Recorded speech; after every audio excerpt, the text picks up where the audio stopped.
how to know if you are reading a great book or how to choose a book that you know you will like and finish reading it. Most people grab books the way they scroll Netflix randomly, then abandon them halfway.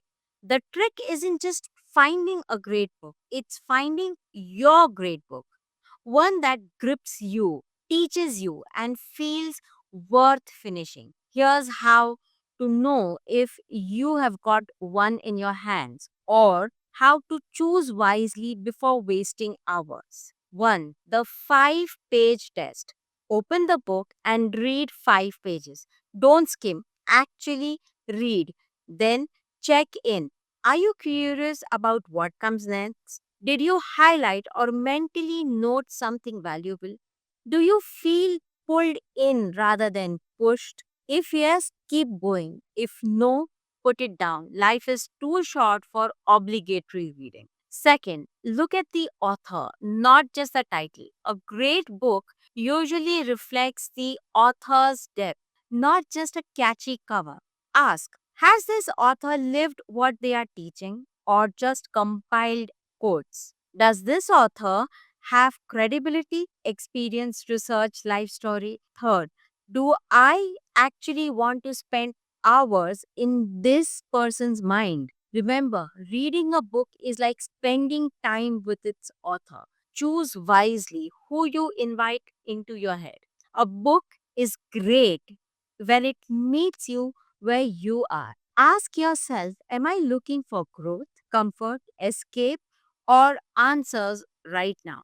Does this book promise me that when timings align, you will not only start but actually finish it?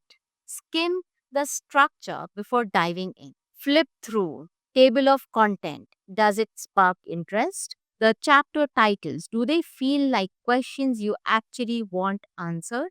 Random pages. Does the writing style feel digestible to you? If you're already nodding at the structure, chances are you will stay engaged.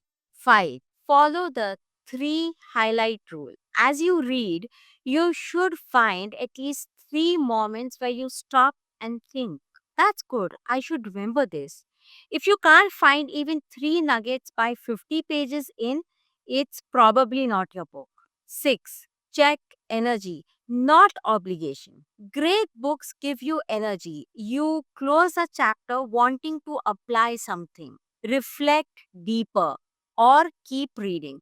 Mediocre ones drain you. You keep checking the page numbers, waiting for it to be over. Energy is the litmus test. If it drains you, drop it. 7. Learn to quit without guilt.